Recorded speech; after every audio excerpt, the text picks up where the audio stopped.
Vraiment, nous vous saluons dans le nom précieux de Jésus-Christ. Vraiment, nous sommes très heureux d'avoir ce privilège d'être encore au milieu de vous. Ce matin, Dieu nous a fait énormément du bien. Et nous croyons que ce soir encore, Dieu va encore faire beaucoup du bien. Voilà pourquoi nous donnons gloire à Dieu pour ce privilège d'être ici à Chartres. Nous voulons exprimer aussi toute notre reconnaissance au prophète Étienne et à la prophétesse Nadine pour leur amour, pour l'hospitalité. Vraiment, ça va droit au cœur. Après 16 ans de mariage, on a encore passé une belle lune de miel dans l'hôtel où vous nous avez logé. Amen. Alors, comme le pasteur l'a dit, on n'est pas venu tout seul. On est venu avec quelques membres de notre équipe qui sont là. Je pense qu'il y a Maman Jeannette qui est là, elle va juste lever sa main. Elle s'occupe du service d'accueil. Il y a aussi son mari qui est au fond, Papa Yves. Lui aussi, c'est l'équipe d'accueil. Il y a aussi Maman Simba qui est là, qui est notre partenaire. Et nous avons notre maman, c'est ma mère, Maman Boculo, tous ici, Maman Yvonne, qui est vraiment notre soutien dans la prière dans ce ministère. Et nous avons aussi notre frère Christian qui est là à la caméra. Et puis aussi son épouse qui, je crois, elle arrivera aujourd'hui, demain. Demain, ok, gloire à Dieu. Voilà, donc j'ai beaucoup parlé. Je vais laisser ma femme vous saluer aussi avec un petit mot, parce que je prendrai la parole tout le long de l'enseignement. Et puis elle reviendra me rejoindre pour le temps des questions. Je vais quand même laisser la parole. Je ne sais pas si elle va parler, si elle va chanter, si elle va faire quoi. Mais il y a un petit mot qu'elle va vous dire de la part du Seigneur. Amen. Alléluia. Amen. Alléluia. Amen. Qui était là le matin? On était bénis, n'est-ce pas? Amen. Donc, de gloire en gloire. Amen. De gloire en gloire, le Seigneur nous amène. Amen. Amen. Comme on était bénis les matins, dans cet après-midi, le Seigneur va nous faire encore du bien. Amen. Amen. Je vais chanter un peu et je vais laisser la place à mon mari. Amen. Parce que lui, il parle bien et moi, je chante. Amen. Je vous ai dit le matin. Donc le Seigneur m'a dit que moi, je chanterai et lui, il parle. Il parle tellement bien et moi, je chante quand même bien. Il chante très très bien. De gloire en gloire, de gloire en gloire, tu m'emmènes, tu m'emmènes dans les profondeurs de ta sainteté, tu m'emmènes, tu m'emmènes de gloire en gloire, de gloire en gloire, tu m'emmènes, tu m'emmènes dans les profondeurs de ta sainteté, tu m'emmènes, oh Chandaraba, tu m'emmènes, oh Chendébé, dans les profondeurs de ta sainteté, tu m'emmènes. Alléluia, tu vas nous amener dans les profondeurs de ta sainteté. Alléluia, Loba, dans les profondeurs de ta sainteté, tu m'emmènes. Lobo Chéri, tu m'emmènes. Oh la vache, si tu parles la langue, tu peux déjà commencer à prier en langue. Prions en langue, alléluia, libérons la transfert de Dieu, alléluia, c'est Dieu. Roba sheke de sandarabasaka, robo bobo shende. Nous allons libérer la transfert, alléluia. Roba saka baba shende bébé. Oh Jésus, ah robo saka, robo bo sheke de sakarabasete, roba basaka rabasheke, ora baba sheke bébé. Yeke sakarabashaka rababro baba. Roba bashinde Tu t'appelles je suis pour lui dire je sais, parce que rien ne peut troubler mon cœur en paix. S'il faut que je te dise un mot, au-delà de tous mes mots, je te dirai, oh je t'aime Shiloh. Alléluia. Roba Shaka. Shiloh. Inscris ton nom dans mon esprit. Sinon, je ne saurais pas vivre moi ta vie. Shiloh, ta gloire éclaire tout mon être. Au nom de ton amour, j'ai vu à la vache bébé. De tout mon cœur, pour toute ma vie, je t'aime, Shiloh. Si tu l'aimes, dis ça bien. Oh la vache, oh je t'aime, Shiloh. Lobo Shanda. Conduis-moi au palais de bien-aimé.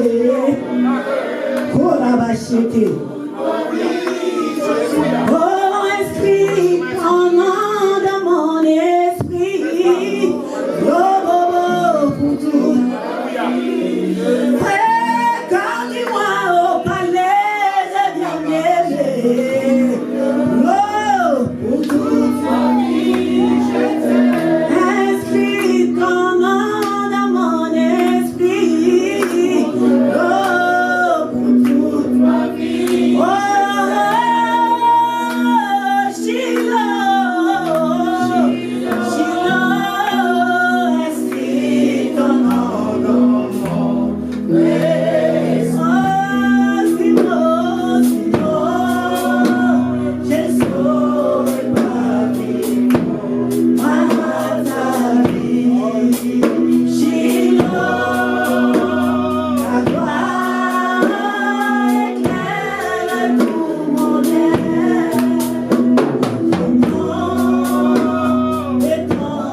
L'Esprit du Seigneur, c'est là qu'il y a la liberté.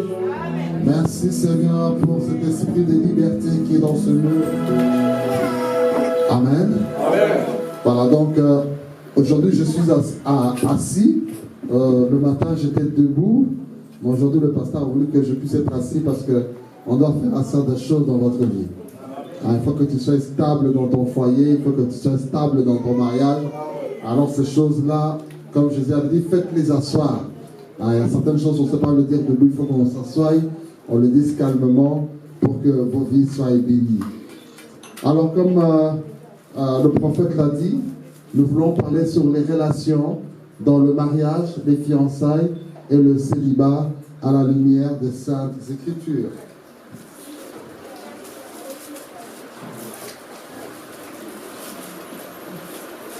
Alors la première chose, quand j'étais, il y a cela quelques années, je crois en 2008, je suis parti à Cotonou au Bénin. Je devais faire un travail pendant plusieurs jours et puis il y avait aussi une journée qui était consacrée au couple. Alors c'était une très très grande assemblée de plus de 5000 personnes. Mais ce qui m'avait étonné, c'est que les hommes étaient d'un côté et les femmes étaient de l'autre côté.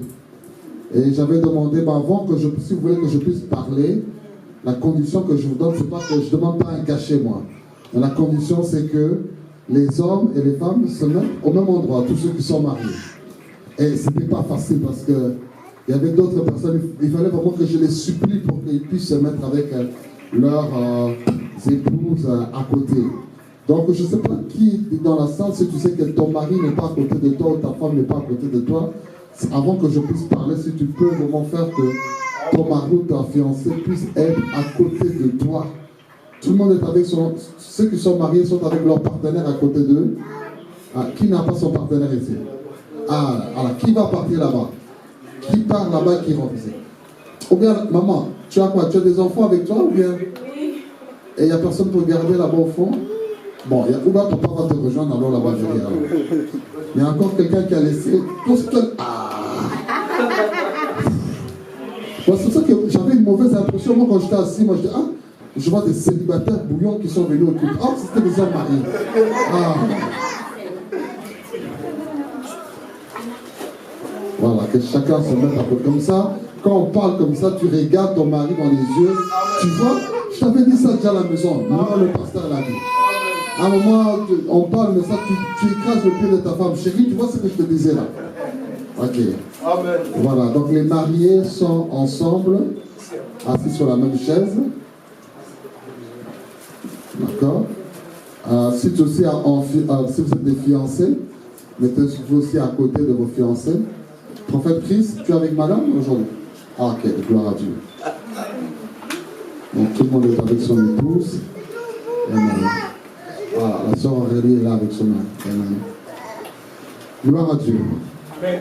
Pour ceux qui sont célibataires, et la foi que l'homme ou la femme idéale est déjà quelque part tout près de vous. Amen.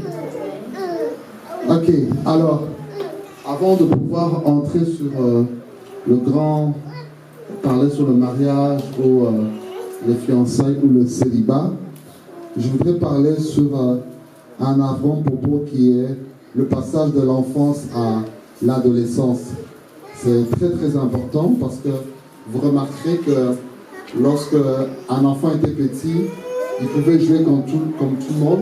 Arrivé à un certain âge, à partir de l'âge de 10 ans, de 11 ans, 12 ans, il y a certaines métamorphoses qui se font dans la vie de l'enfant. Le garçon qui, peut-être quand il était tout petit, il avait une voix comme une fille, mais à l'âge de 12 ans, tu vois maintenant la voix d'homme qui apparaît. Il y a même peut-être même des petits poils qui apparaissent sous le manteau. La fille qui, autrefois, elle pouvait même danser tout nue devant toi. Comme moi, mes filles, elles dansaient comme ça, à moitié nues devant moi, quand elles étaient toutes petites. Maintenant, c'est devenu un problème. Quand j'entre dans la salle de bain, papa! Mais je dis, mais qu'est-ce qui se passe, Glory? Je t'ai porté que, non, papa, sors! Alors, elle a maintenant 13 ans, elle a 14 ans, donc il y a rien que cela tout montre qu'il y a des métamorphoses qui se font dans la vie de chaque enfant. Elle commence maintenant à avoir, elle découvre les règles, le garçon voit que son corps devient athlète, et maintenant aussi, l'attirance aussi arrive. Autrefois, lorsqu'il était tout petit, il pouvait jouer entre garçons et filles, il n'y avait pas de problème. Mais maintenant que l'âge avance, tout à coup, si j'invite un ami à moi qui a un garçon, tu verras que mes filles, avant d'approcher, elles sont là peut-être dans la cuisine, elles parlent entre elles, ah, il est beau, il est mignon, il est ceci. Tu vois, donc il y a cette attirance qui se fait. Et le garçon aussi commence à avoir des attirances vers les filles. Que non, elle est mignonne, tout ceci. Et tout cela, ce n'est pas un péché ou un mal en cela, mais c'est le plan de Dieu qui s'accomplit pour préparer ce garçon ou cette fille à un jour à se marier. Donc, pour vous qui êtes parents, qui avez des enfants qui passent par l'adolescence et que vous voyez ces changements physiques qui commencent, et même dans la mentalité à cette attirance, ne paniquez pas. C'est tout à fait normal, c'est le plan de Dieu. Votre enfant va quitter l'enfance pour devenir adolescente et devenir ensuite adulte pour pouvoir aussi fonder un foyer comme vous l'avez fait. Mais l'important maintenant, c'est de savoir comment gérer cette transition. Amen. Donc, bien aimé, Dieu veut nous préparer par rapport à cela. Donc, il ne faut pas avoir de culpabilité.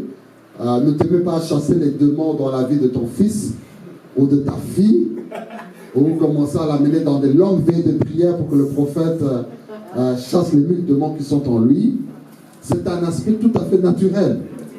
Donc si tu as un garçon qui commence à grandir, tu vois le garçon qui n'a jamais des attirances pour une fille, tu dois maintenant commencer à te poser des questions.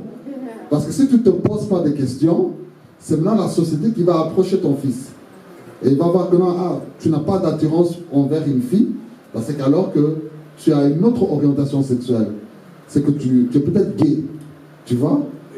Ou soit c'est par rapport à la fille, Non, tu peux être lesbienne, tu vois. C'est tout à fait normal que non. Non, nous devons veiller sur ces choses-là. Comprendre que non, quand mon enfant grandit, il faut que j'aperçoive que ma fille ou mon fils a certaines attirances vers un sexe opposé.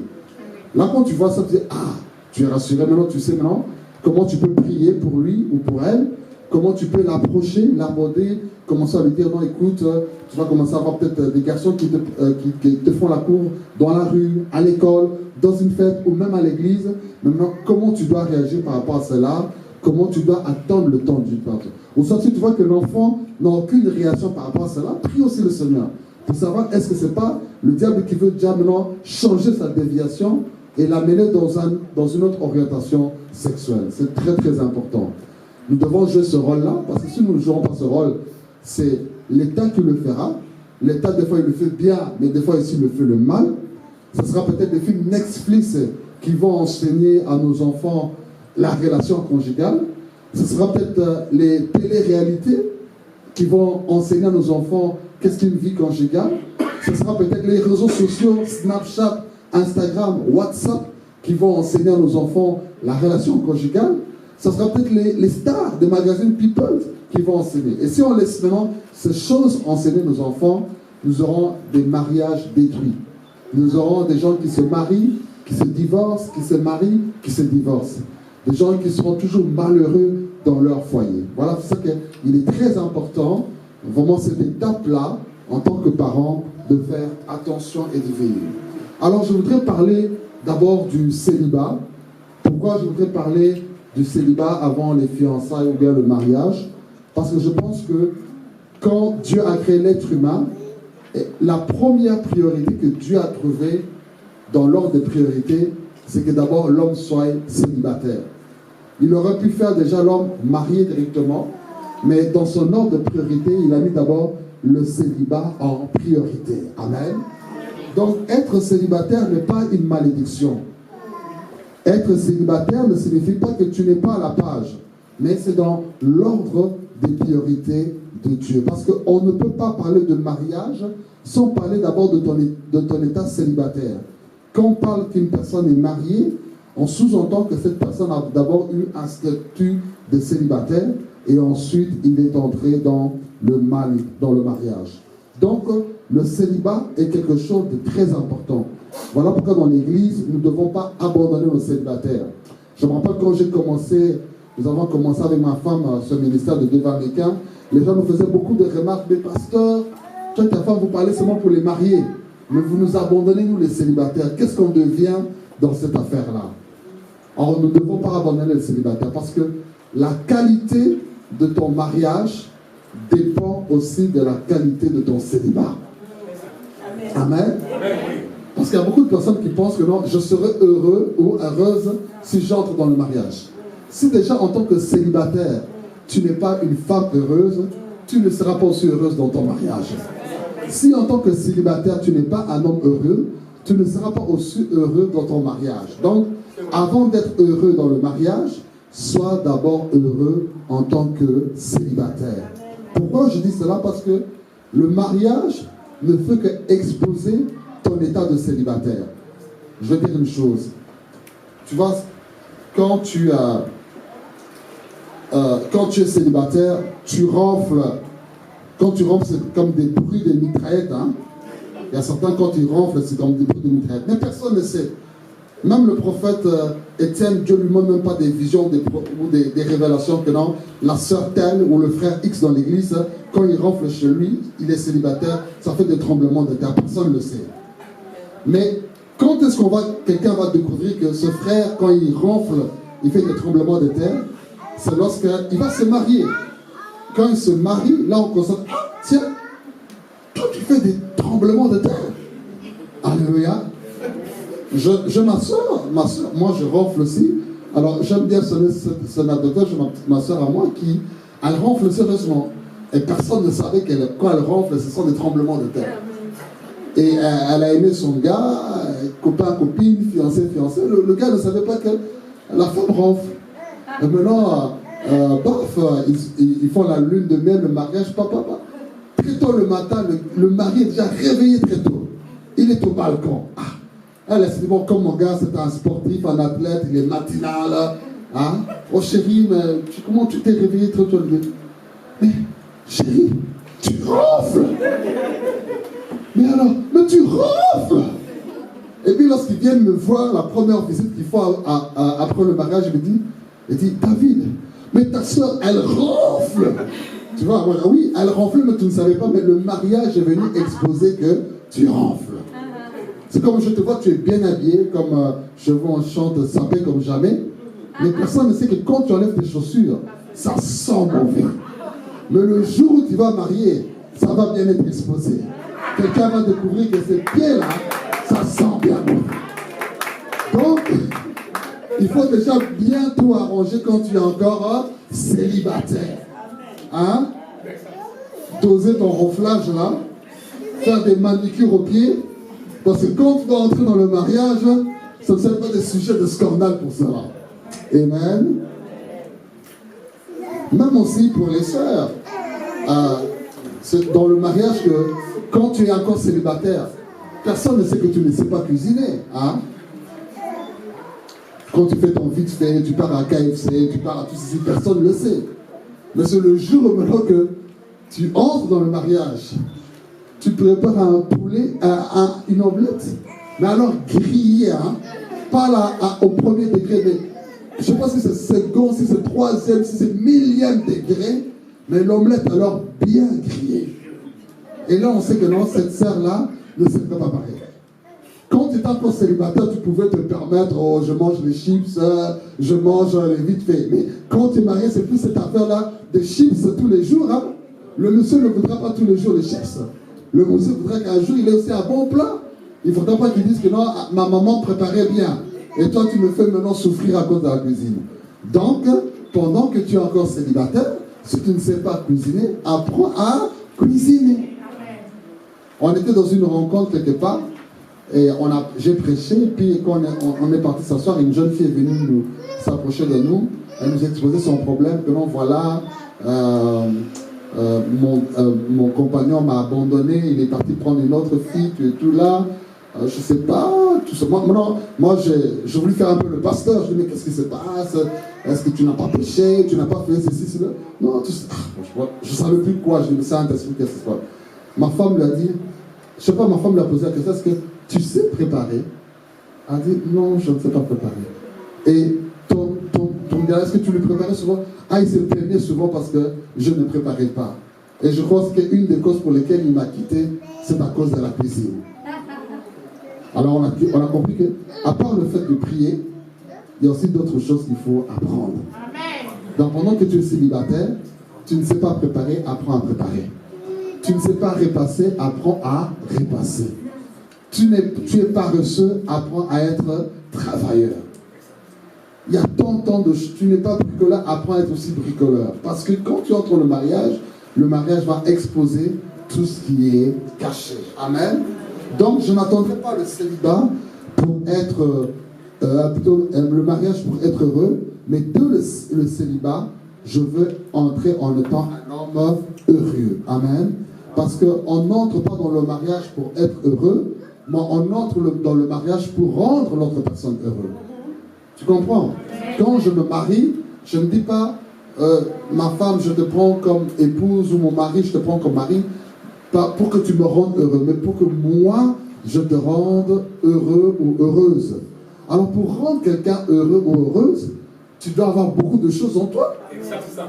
Et ces choses-là, soit tu les as déjà naturellement en tant que célibataire, ou soit si tu ne les as pas, il faut aller auprès des personnes qui ont ces choses, qui puissent te coacher, qui puissent t'apprendre ces choses, pour que tu puisses faire cela. Voilà pourquoi Paul dira je crois titre, ou dans un passage, non, apprenez que les femmes âgées apprennent aux jeunes femmes à aimer leur mari. C'est-à-dire qu'il y a des choses qu'il faut apprendre. Il ne faut pas qu'on te lance comme ça dans le mariage, comme un commando, tu ne sais pas où aller te débrouiller comme cela, mais tu dois être préparé. Voilà pourquoi il est très important d'avoir des réunions dans l'église avec les célibataires, les préparer, les aider dans le travail, afin qu'ils puissent apporter le bonheur dans le mariage et ne pas attendre le bonheur pour eux.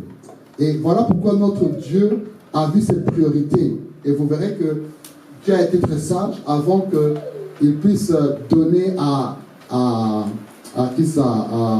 Adam une femme au nom d'Ève. Dieu avait que quand Adam était encore célibataire, Adam ait tous les éléments pour rendre Ève heureuse. Qu'est-ce qu'il a fait?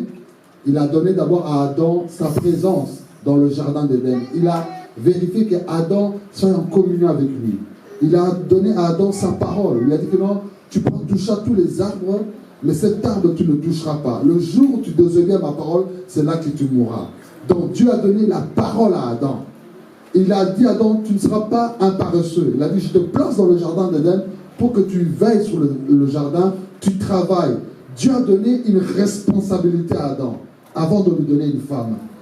Dieu a dit à Adam, tu vas cultiver, ça veut dire que non seulement cultiver la terre, mais toi-même tu dois te cultiver, maximiser tous tes potentiels.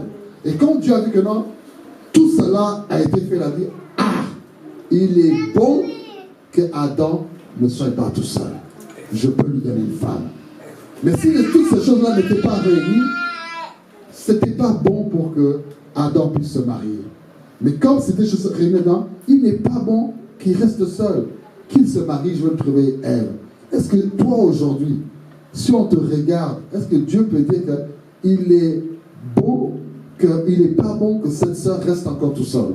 Tu es désorganisée, tu es paresseuse, tu te lèves à 13 heures, hein?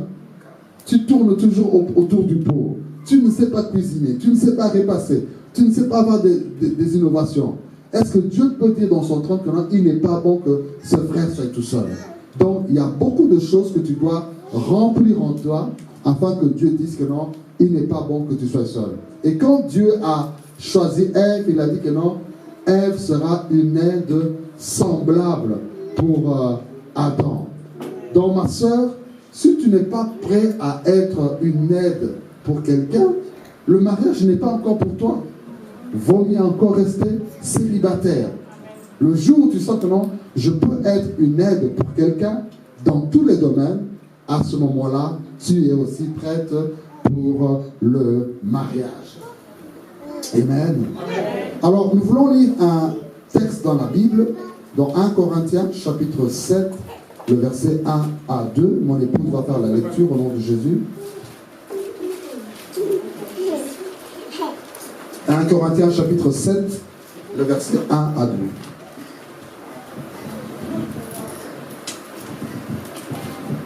1 Corinthiens 7, 1 à 12. 1 à 2. Pour ce qui concerne les choses dont vous m'avez écrit, je pense qu'il est bon pour l'homme de ne point toucher de femme, toutefois pour éviter l'impudicité, que chacun ait sa femme et que chaque femme ait son mari. Amen. Jusqu'au verset 2. Hein? Que le mari rende à sa femme ce qu'il lui doit et que la femme agisse de même envers son mari. Ok, on s'arrête ici d'abord. La Bible déclare que Paul dit que si un homme n'arrive plus à se contenir pour éviter alors l'impudicité, il est bon que l'homme ne reste plus seul mais qu'il se marie. Il y a un phénomène qu'on voit aujourd'hui, c'est que les gens, il y a d'autres personnes qui veulent volontairement rester célibataires parce qu'ils trouvent que c'est une corvée de dépendre d'une femme, de dépendre d'un homme, de rendre compte à un mari, de rendre compte à une femme.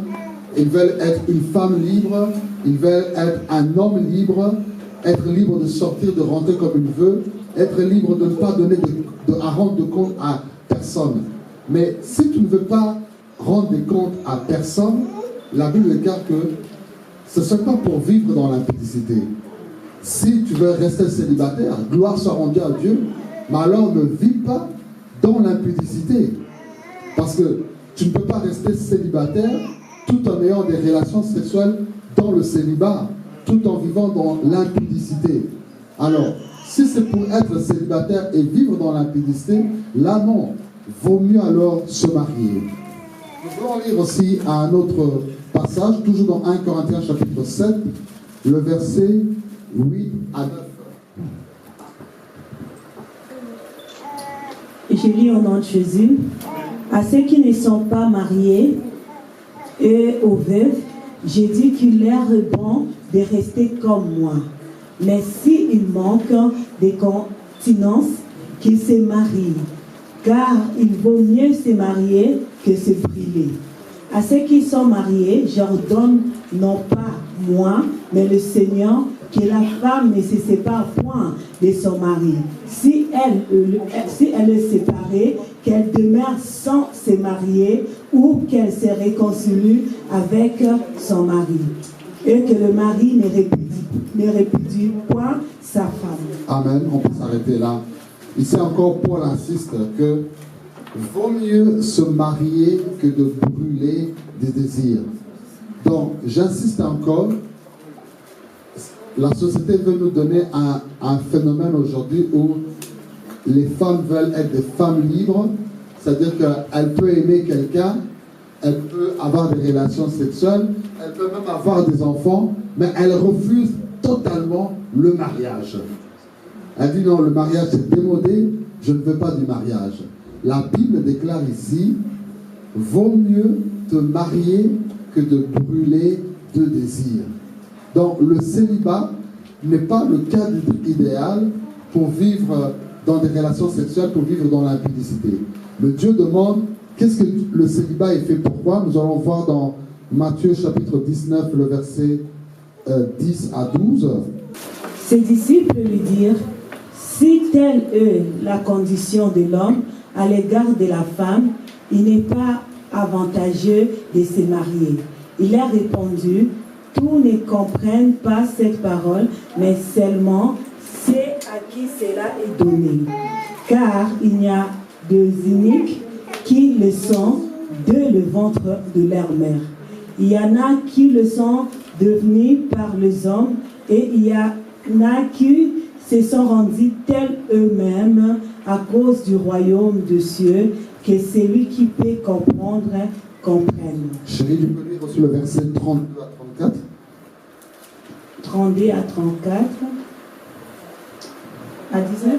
Oui, Matthieu chapitre 19, toujours verset 32 à 34. Chez moi, ça s'arrête à 30. Ça s'arrête à 30. Ok. Alors, c'est que j'ai mal noté le passage. Le verset 30, qu'est-ce qu'il dit là-bas? À 30, il dit, plusieurs de premiers seront les derniers et plusieurs de derniers seront les premiers. Ok. Alors, je retrouverai le passage par après. Mais dans ce texte ici, merci. Dans ce texte ici, Jésus nous montre que si quelqu'un veut rester célibataire, c'est d'abord pour se consacrer au royaume de Dieu. Alléluia. Donc, il y a certains qui ont choisi volontairement par motif de conscience de rester célibataire dans le but de pouvoir servir Dieu. Allô, oui, gloire à Dieu. Donc, si le célibat est un avantage pour toi, parce que, tu n'as pas de compte à rendre à quelqu'un, tu es libre, tu as le temps de servir Dieu à temps plein, tu as le temps de faire tant de choses. Excusez-moi, dans le passage que vous voulez lire, c'est 1 Corinthiens, chapitre 7, le verset 32 à 34. C'est 1 Corinthiens, chapitre 7, verset 32 à 34.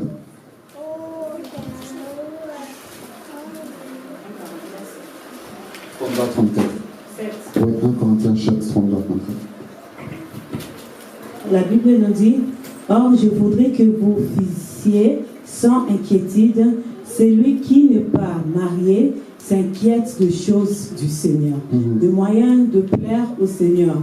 Et celui qui est marié s'inquiète des choses du monde, de moyens de plaire à sa femme. Il y a de même une différence entre la femme et la vierge. Celle qui n'est pas mariée s'inquiète des choses du Seigneur, afin d'être sainte de corps et d'esprit. Et celle qui est mariée s'inquiète des choses du monde, de moyens de plaire à son mari. Verset 36 à 38. Si quelqu'un regarde comme déshonorant pour sa fille de dépasser l'âge nubile et comme nécessaire de la marier, qu'il fasse ce qu'il veut, il ne pêche point quand se marie. Mais celui qui a pris une ferme résolution, sa contrainte, et avec l'exercice de sa propre volonté, et qui a décidé à son cœur de garder sa fille vierge, celui-là fait bien. Ainsi, celui qui marie sa femme fait bien, et celui qui ne la marie pas fait mieux. C'est fort, ces points-là. Paul s'explique qu'il vaut mieux rester célibataire que se marier. Donc, bien aimé, Paul est en train d'expliquer ici que celui qui est célibataire cherche à plaire à Dieu à 100%. Mais celui qui est marié et partagé, il doit plaire à Dieu, mais il doit aussi plaire à sa femme ou à son mari. Donc, quand tu es célibataire, il y a un état où tu es célibataire, Dieu te prépare pour entrer dans le mariage. Mais si par contre, les années passent et que tu sens que toi-même, consciemment, Dieu te donne la conviction de rester une femme célibataire, de rester un homme célibataire, le but c'est que sans doute, le Seigneur veut que tu te consacres à lui dans le royaume, comme l'apôtre Paul s'était consacré pour le royaume de Dieu. Il dit que quand quelqu'un est célibataire, il est beaucoup plus efficace pour Dieu. Il n'a pas ce souci que j'ai les enfants à laisser à l'école, j'ai une femme que je dois récupérer quelque part, j'ai des comptes à faire ceci. Il est là pour Dieu 24 heures sur 24. Mais si tu vois que tu n'es pas possible pour toi de brûler de désirs, de pouvoir surmonter l'impudicité, la Bible encourage de pouvoir se marier. Alléluia.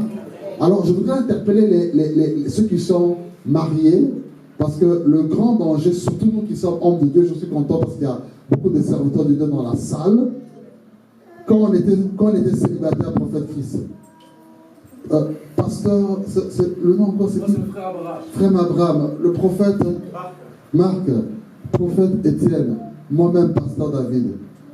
Vous vous souvenez, à l'époque on était célibataire là, on servait Dieu à 100%. Jeune de 21 jours, on est là.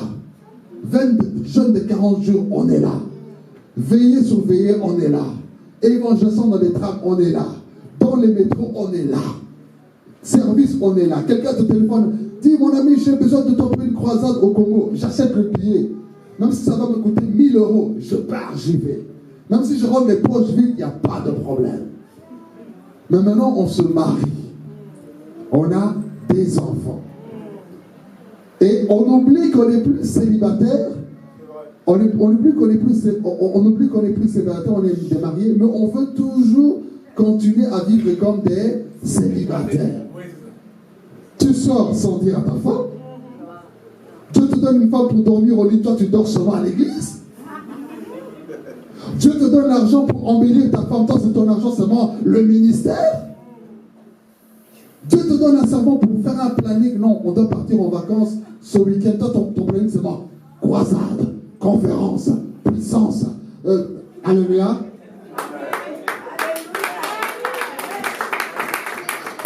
Il y a des mamans pasteurs qui me disent, pasteur, prêche, alléluia. Papa, nous ne sommes plus célibataires, nous sommes mariés. Autrefois, quand elles n'étaient pas là, c'était 100% pour Dieu. Maintenant que nous sommes mariés, c'est 50-50. Il y a 50% pour Dieu, mais il y a 50% aussi pour elle. Ne crois pas que si tu fais 100%, Dieu sera content. Hein? Tu peux être... Moi, j'avais ce problème au début de mon mariage. Quand il y avait des campagnes, des DJ, je dois partir. Maintenant, je suis marié. Ma femme est là, à peine enceinte de premier enfant. Elle veut que je reste à côté d'elle. Mais je ne crois pas. Tu n'es pas spirituel, toi. Moi, je suis appelé, j'ai l'onction. Alors, un de mes vieux, le pasteur Christophe, qui a béni mon mariage, un jour a dit, ah, petit, assis-toi. Même si béni, il vient, tu vas rester à la maison avec ta femme. Je dis, mais qu'est-ce qu'il me raconte ce vieux-là? Moi, ces vieux-là, ils ont perdu l'onction. Mais après, quand les années sont passées, j'ai compris, ah, il avait raison. Et je vois maintenant que l'onction coule plus. Que même à l'époque où je faisais 21, 21, 40 sur 40. Alléluia. Maintenant, je peux faire 3 jours dans la présence de Dieu, 3 jours au lit avec ma femme, et quand je viens, je chasse les démons. J'ai guéri les malades. Les païens sont sauvés. Amen. Prophète Christ, il faut équilibrer maintenant. Prophète, il faut équilibrer. Alléluia. Que ce soit aussi dans le business. Auparavant, quand tu faisais ton business ou le travail, tu pouvais faire tous les cailloux du monde. Tu commences le job le matin jusqu'au soir, tu prends un autre job, tu vas. Tu n'as pas besoin de rentrer chez toi, le KFC là, tu manges et puis tu prends encore dans un autre job. Mais maintenant, tu as une femme à côté de toi. Tu as un mari à côté de toi. Tu as des enfants dont tu as la responsabilité. Il faut maintenant équilibrer.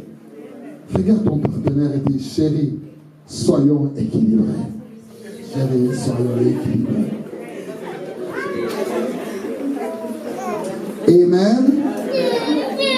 Donc, pour vous qui êtes encore célibataires, profitez. Alléluia.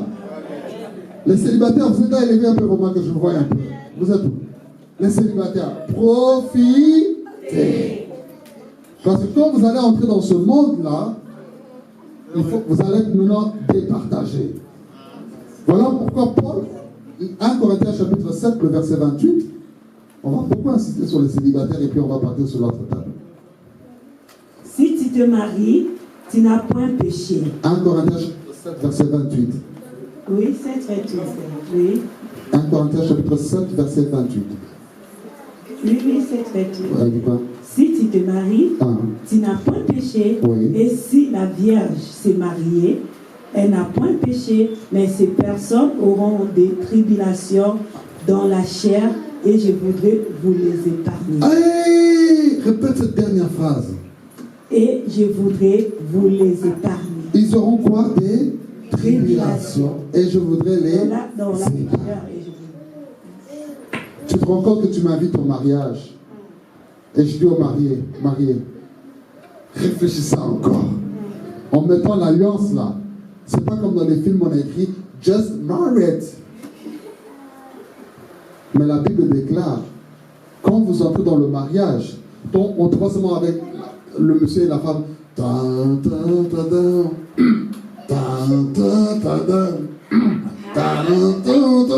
Alléluia. Mais moi je vais te dire, quand tu entres, une tribulation. Une deuxième tribulation. Des tribulations et des tribulations.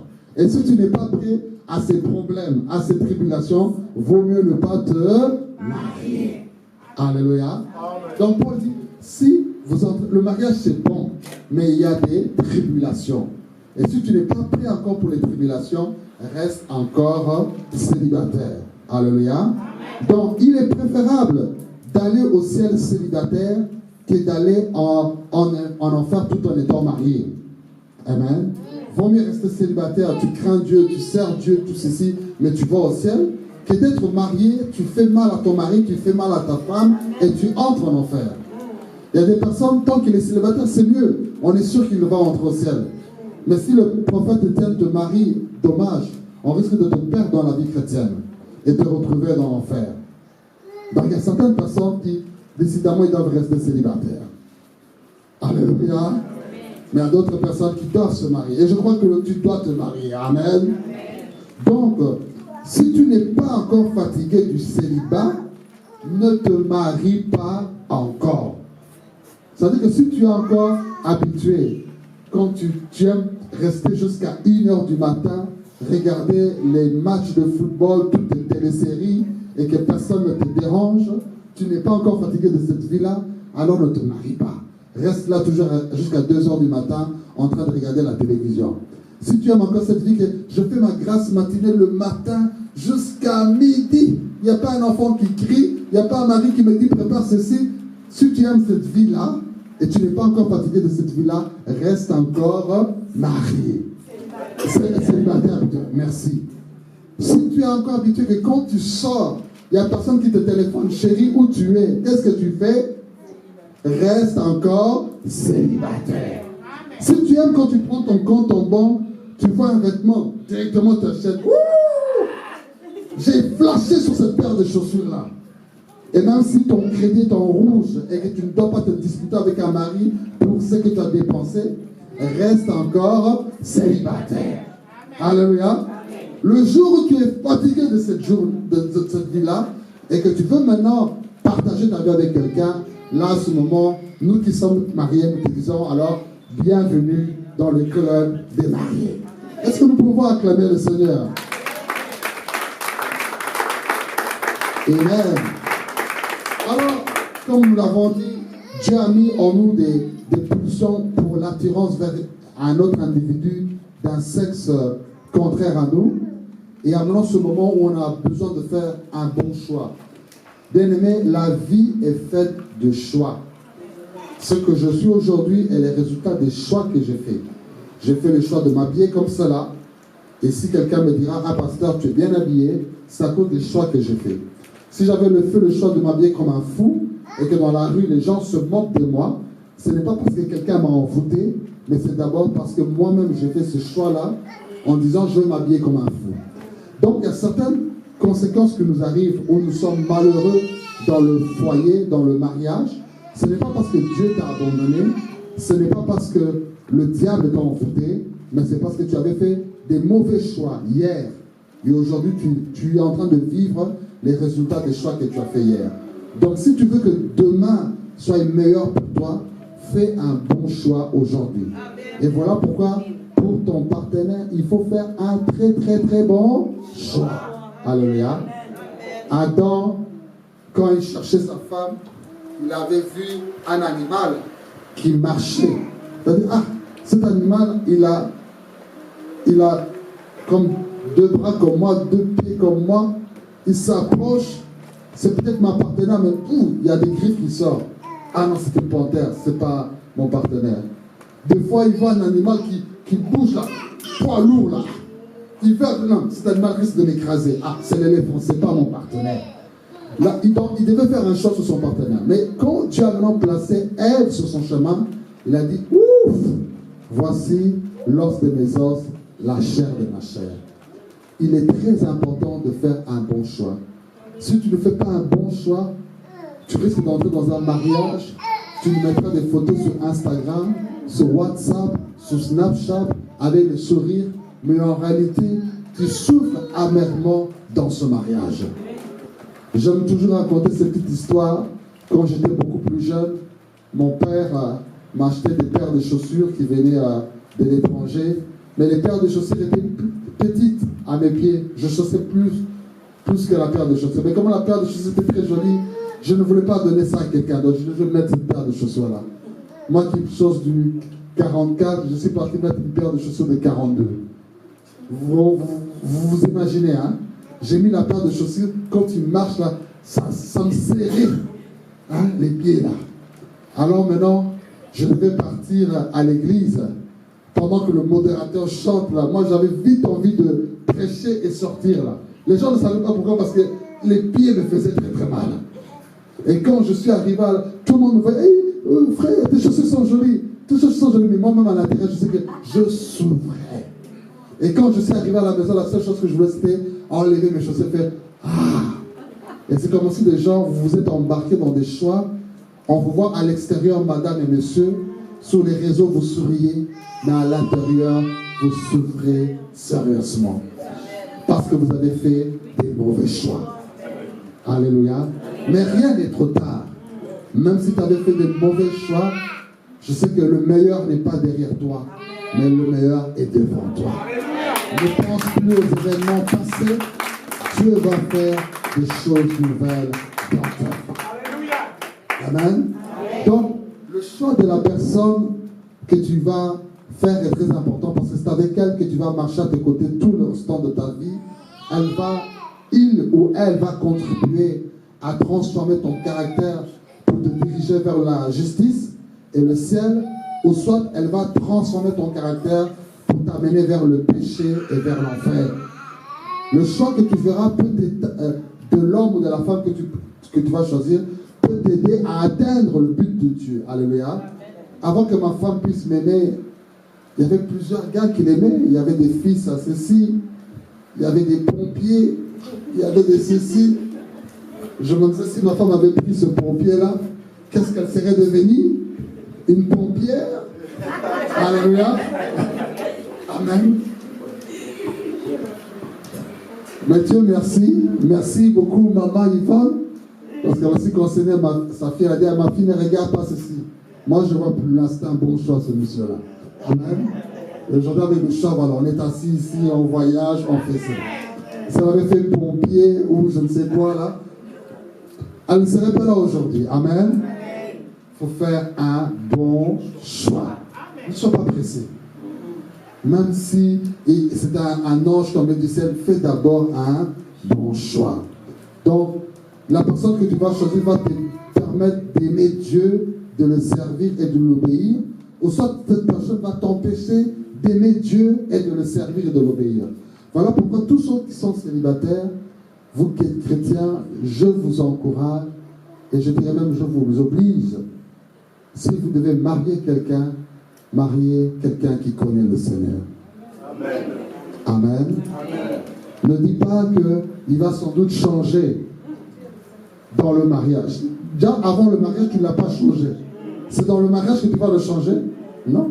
Attends avant le mariage qu'il se convertisse. Là, tu es sûr que non, tu vivras heureux. Mais avant le mariage, il ne s'est pas changé. Ce n'est pas dans le mariage qu'il va se changer. Vous savez pourquoi? Comment un homme comme Salomon, qui était très très très intelligent, qui craignait Dieu, mais s'est retrouvé avec 1000 femmes, et qui commençait non plus à adorer Dieu, mais à adorer des idoles, des objets qu'il commence à adorer. Ça commençait comment? Ça commençait par une femme. Au lieu de marier une fille de chez eux, il a marié une égyptienne, donc une païenne, une étrangère, qui adore des faux dieux. Et comme il s'est uni avec cette femme, ça a été maintenant la porte ouverte pour que la polygamie entre dans sa vie. Il a commencé avec 1, 2, 3, 4, bois noir, teint blanc, rousse, blonde, jaune, grande taille, mince, ceci, embonpoint, grande, athlète, intellectuelle, charmeuse, et c'est devenu 1000 femmes.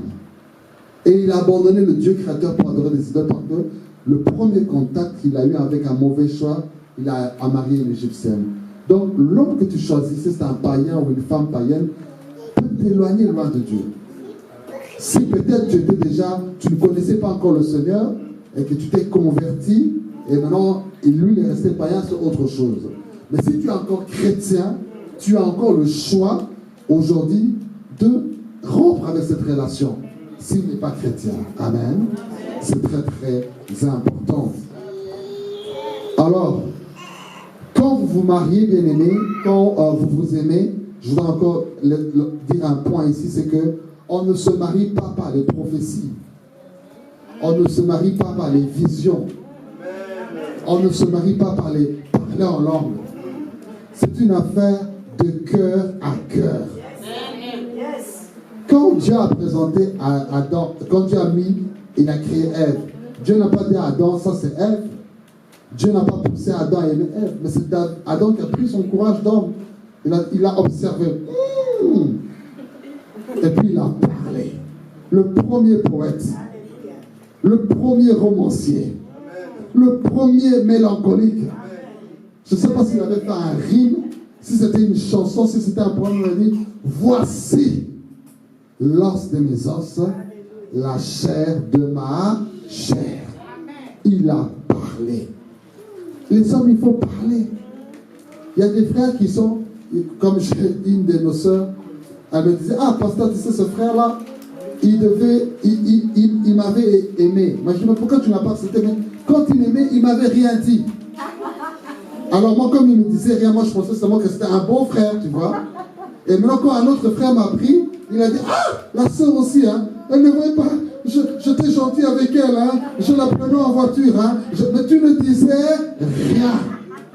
Alléluia. Il faut parler. Prends ton courage à main et dis quelque chose à la personne. Amen. Donc frère, s'il y avait déjà une soeur ici que tu pointais d'un regard, quand il y aura le barbecue tantôt, tu approches. Alors, ta tenue là, elle est bien. Et ça commence comme ça. Amen.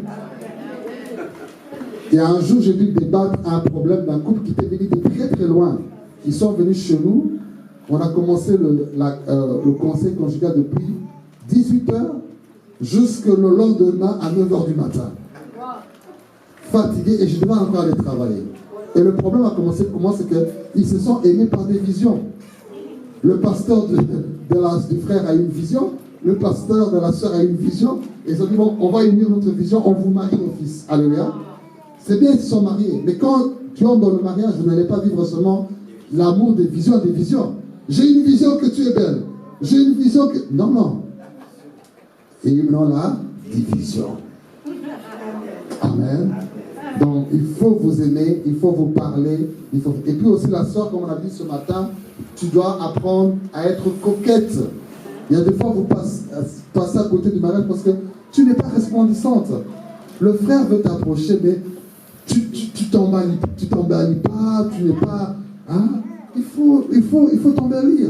Quand Adam, il a regardé Ève, il est passé devant, il a fait... Il est passé derrière. Il a regardé les cheveux. C'est bien.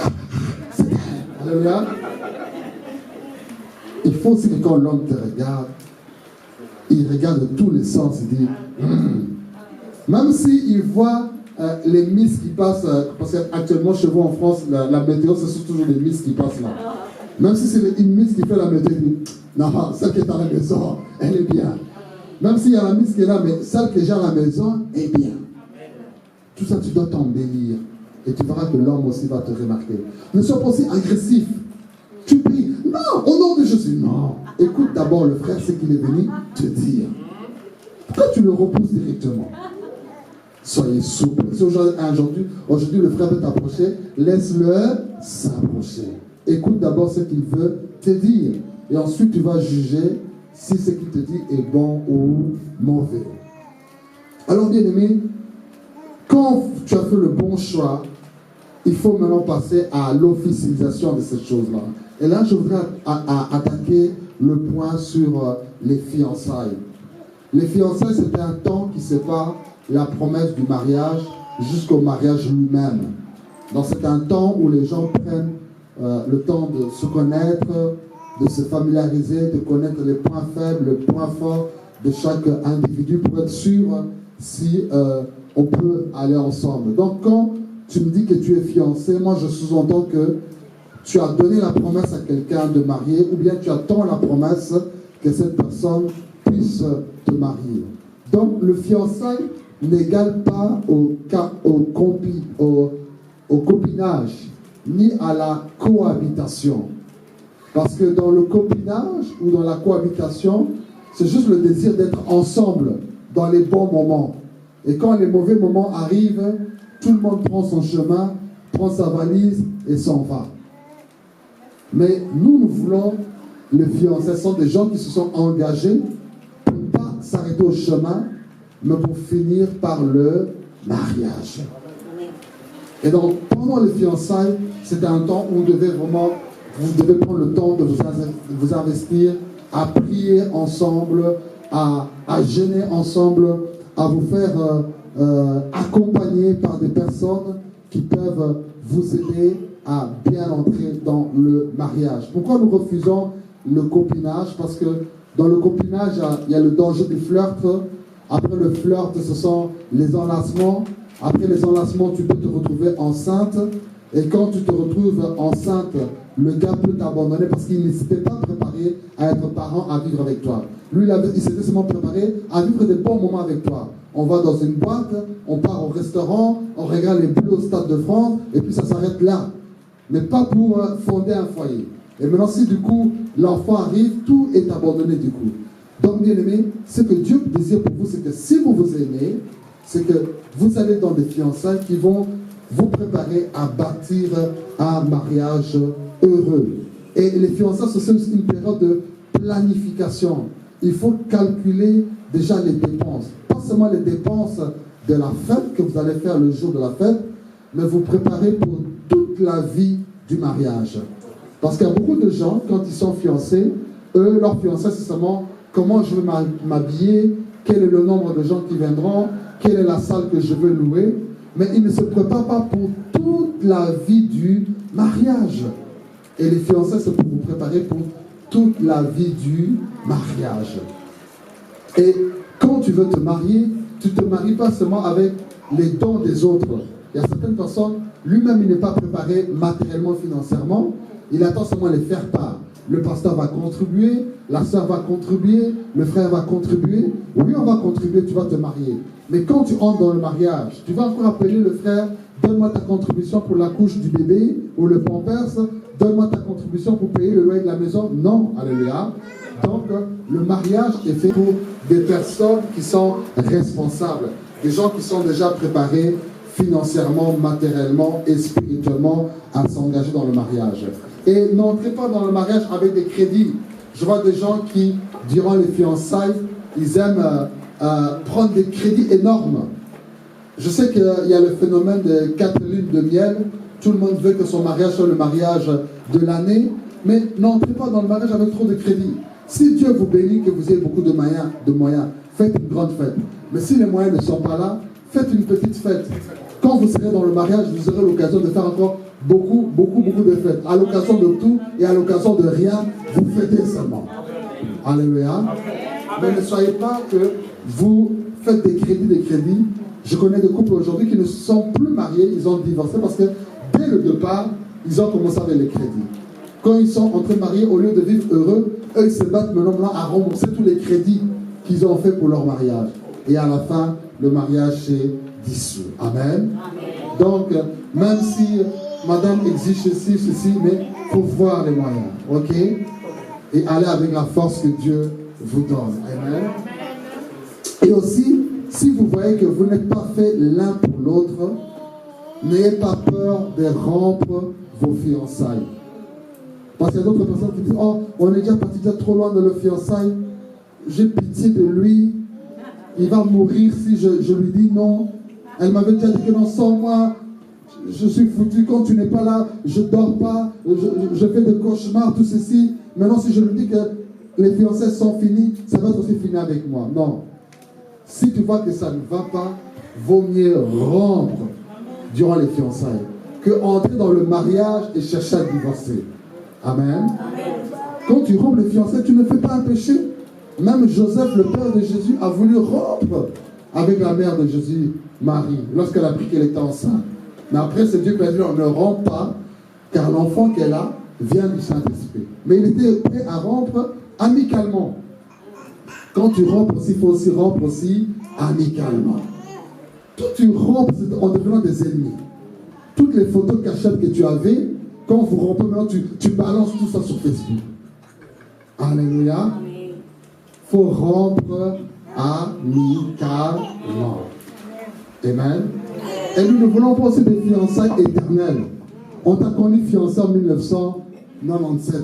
En 2005, tu es toujours fiancé avec le même gars. En 2015, tu es toujours fiancé avec le même gars. On est en 2019, nous sommes toujours fiancés. Vous allez vous fiancer quand Dieu va vous aider. Vous, Dieu vous a déjà aidé à faire beaucoup de choses telles que vous êtes là. Alléluia.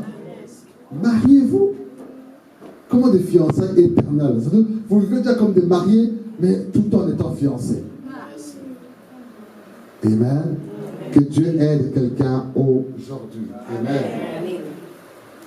Alors, bien aimés, nous voulons entrer dans ce point qui est très important, qui est le mariage. Dieu a dit qu'il n'est pas bon que l'homme soit seul. Tout ce que Dieu avait fait était bon. Mais il a vu qu'une seule chose restait, c'est que le mariage soit fait. Donc le mariage à la création, c'était un peu comme la gâteau sur le cerise. La cerise plutôt sur le gâteau. Tu vois la perfection, tu dis, on met la cerise sur le gâteau, c'est parfait. Donc quand Dieu a tout créé sur la terre, il a tout été bon, il reste une chose, l'homme n'est pas marié, c'est pas bon, je lui donne une femme, et là c'était la cerise sur le gâteau. Il s'est reposé le 7e jour. Alléluia. Donc pour vous qui êtes célibataires, je vous assure, vous ratez des choses. Rejoignez-nous, nous qui sommes mariés. Alléluia. Que le célibat tombe aujourd'hui au nom de Jésus. Et que ceux qui sont fiancés, accélérez les choses pour entrer dans le mariage. Alléluia. Bien-aimé, Dieu est le fabricateur du mariage. J'ai aimé le frère Georges ce matin, il expliquait au pasteur, pasteur, j'ai un problème avec la voiture, au lieu de mettre l'essence, j'ai mis du diesel. Et c'est quoi la marque de la voiture que tu avais pris ce matin? Peugeot. Alors, si la voiture Peugeot tombait en panne, il n'allait pas partir chez Citroën pour arranger cette voiture.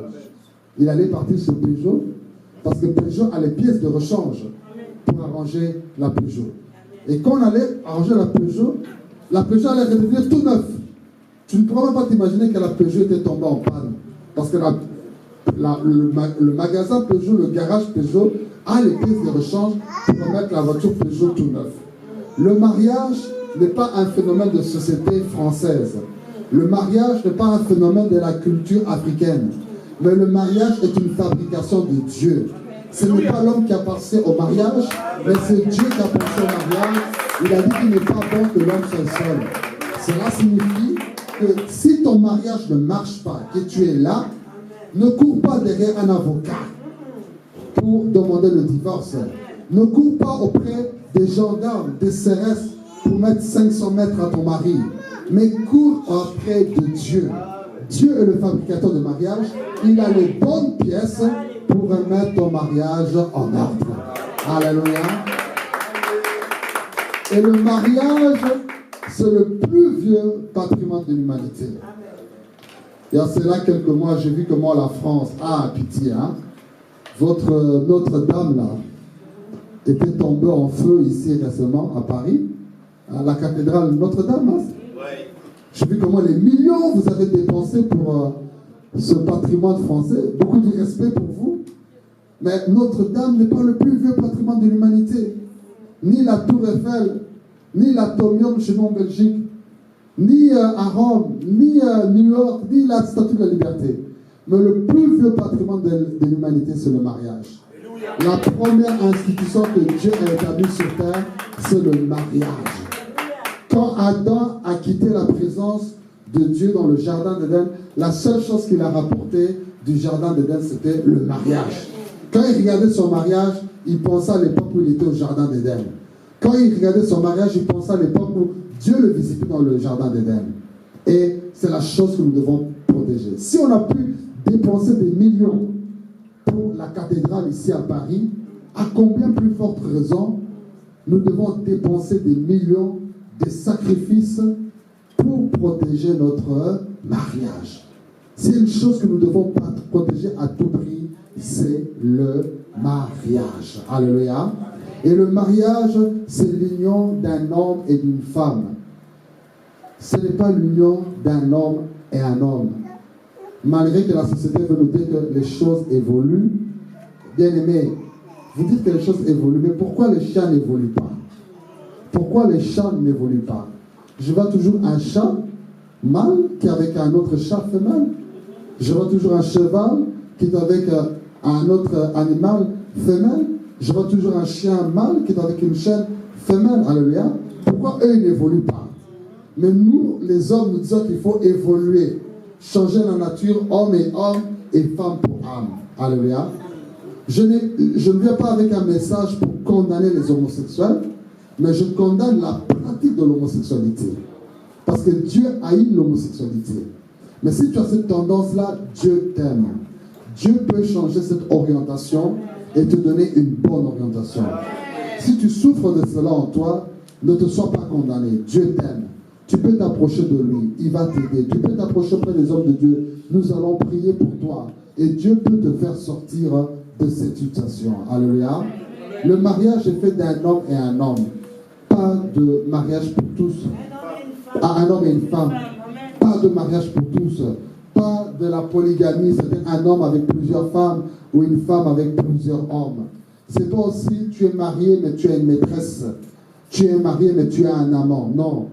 Le lit doit être pour un homme et une femme. Alors, on dit souvent que l'amour rend aveugle, mais je vous dirais que le mariage nous ouvre les yeux. Alléluia. Quand tu aimes, tu ne vois même pas. Hein. Nous, on voit qu'il y a des temps, tu ne vois pas. Ah, ouf, elle est belle, je l'aime, mais tu ne vois pas son défaut. Non, je l'aime. vous êtes contre moi, vous êtes contre mon succès. Moi, j'aime ce gars, je suis fou de lui, je suis fou d'elle. Alléluia. Ok, ça va. L'amour nous rend fous. Mais quand tu entres dans le mariage maintenant, le mariage t'ouvre les yeux. Tu étais aveugle. C'est pas au nom de Jésus, mais au nom du mariage. Tes yeux s'ouvrent maintenant. Alléluia. Le gars que tu disais, je t'aime, je t'aime, je t'aime, tu vois que ce n'est plus le même gars que tu connaissais. Alléluia. Le gars est devenu féroce. La fille n'est plus propre. Le garçon n'est plus doux. Et tu vois maintenant la réalité. Amen. Voilà pourquoi, quand vous aimez, aimez avec le cœur, mais aussi l'intelligence. Quand vous aimez, demandez aussi les conseils de vos parents, de vos amis, parce qu'ils ont une objection neutre dans cette affaire-là. Et ça vous aide à entrer dans le mariage en étant bien équilibré. Amen. Alors, le mariage, comme je disais, c'est fait pour des responsables. Lorsque Adam et Ève ont péché, pourquoi ils ont péché? Parce qu'ils auraient pu sauver leur face quand Dieu leur a dit qu'est-ce que vous avez mangé? Ils auraient dit non, Seigneur, on a péché, on a fait ceci, c'est de notre faute. Mais chacun a fui ses responsabilités. Adam a dit que ce n'est pas moi, Ève a dit que ce n'est pas moi. Et du coup, comme ils n'ont pas assumé leurs responsabilités, voilà pourquoi le péché est entré et aujourd'hui nous souffrons. Aujourd'hui, si beaucoup de mariages ne réussissent pas, parce que chaque partenaire ne veut pas assumer ses responsabilités. En tant que mari, tu as la responsabilité d'aimer ta femme. Aimer n'est pas une option, mais aimer est une obligation. Que je ressente, que je ne ressente pas, je dois l'aimer. Et la Bible dit qu'une femme doit se soumettre à son mari.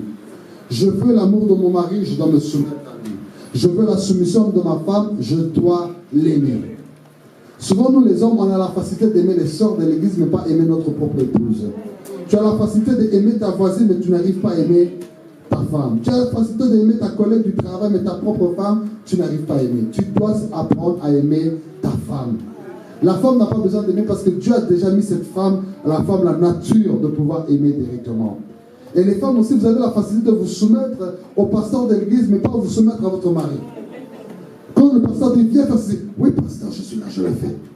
Ton mari te dit, chérie, est-ce que je peux faire? Allez, va là-bas au fond, à la cuisine, à te servir tout seul. Alléluia. Assumons nos responsabilités. Le mariage se solidifie par les épreuves. Ne fouillez pas les épreuves. Tant qu'il n'y a pas d'épreuve dans votre mariage, vous ne pourrez pas aller de l'avant. Vous ne pourrez pas dire que ce bateau est fort lorsqu'il reste au bord de l'eau. Mais c'est que lorsque le bateau traverse l'océan avec toutes les tempêtes et qu'il arrive de l'autre côté, vous dites que ça c'est un bon bateau. Donc aussi votre mariage grandit par les épreuves. Les épreuves ne vous détruisent pas, mais c'est les épreuves vous aident à rester solide. L'argent ne fait pas le bonheur du mariage, mais l'argent contribue au bonheur du mariage. Alléluia. L'argent ne fait pas le bonheur du mariage. Ça veut dire que ce n'est pas que si tu maries un millionnaire que tu seras nécessairement heureux. Alléluia. Ce n'est pas parce que ton mari a perdu le travail que tu dois l'abandonner. Non, parce que ce n'est pas l'argent qui nous rend heureux. Mais une chose est vraie aussi, c'est que l'argent aussi contribue aussi au bonheur de ton mariage. Parce que des fois, vous voulez sortir, vous voulez faire ceci. S'il n'y a pas d'argent, comment tu feras cela? Alléluia. Donc, que l'argent ne soit pas votre maître, mais qu'il soit votre serviteur. Alléluia. Quand tu fais de l'argent ton maître, c'est à ce moment-là que l'argent ne fera pas ton bonheur. Mais quand tu fais de l'argent ton serviteur, à ce moment, l'argent va contribuer au bonheur de votre mariage. Alléluia. Le mariage n'est pas un contrat, mais le mariage est une alliance. Aujourd'hui, les gens ont des mariages, contrats CDD, mariage intérimaire de 4 mois, mariage d'1 jour. Alléluia.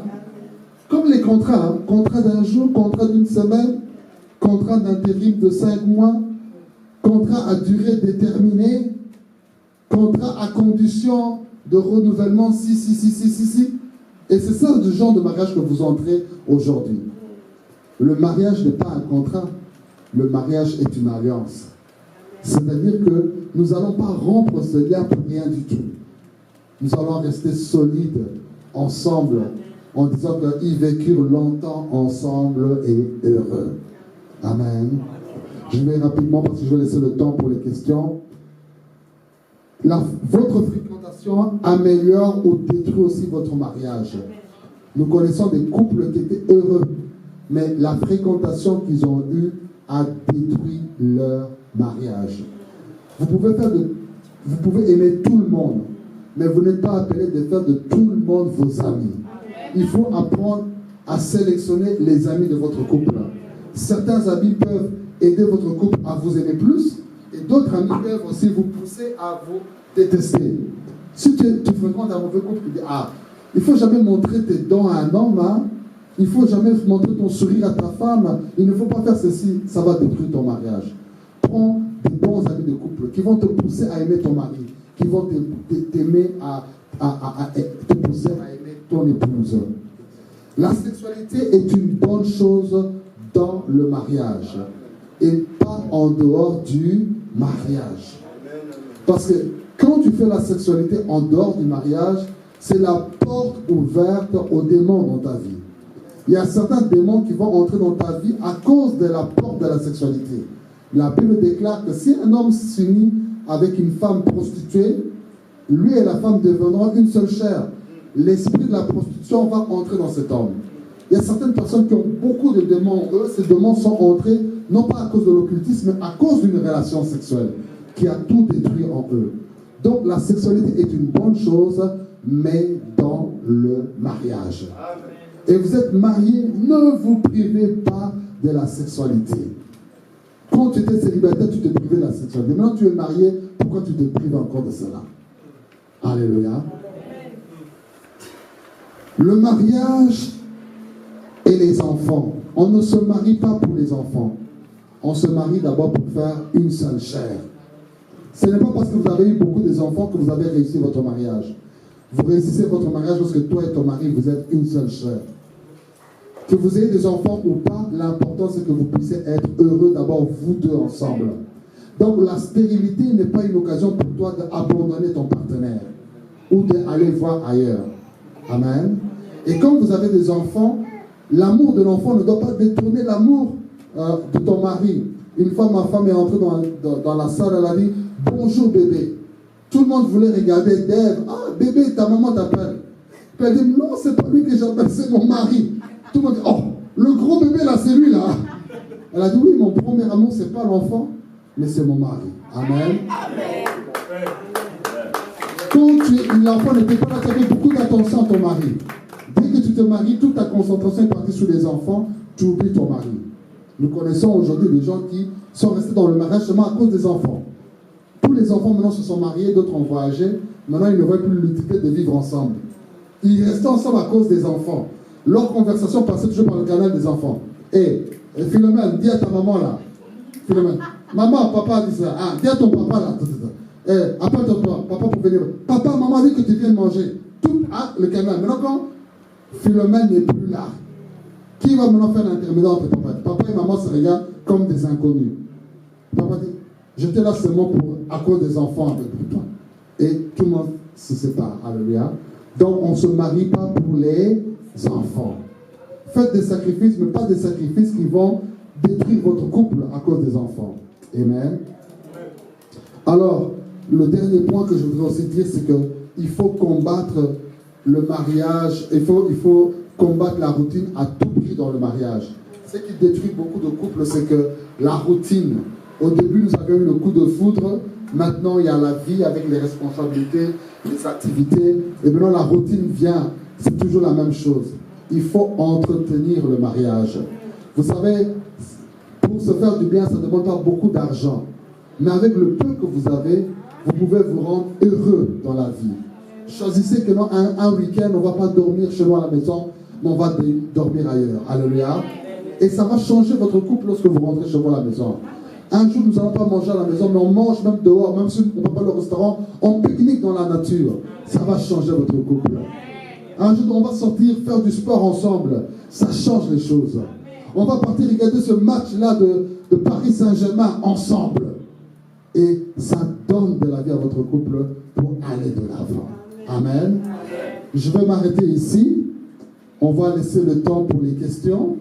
Je pense qu'on va nous jouer une petite musique de 2 minutes et ensuite notre sœur à la communication va nous aider avec les micros. Si vous avez des questions, vous pourrez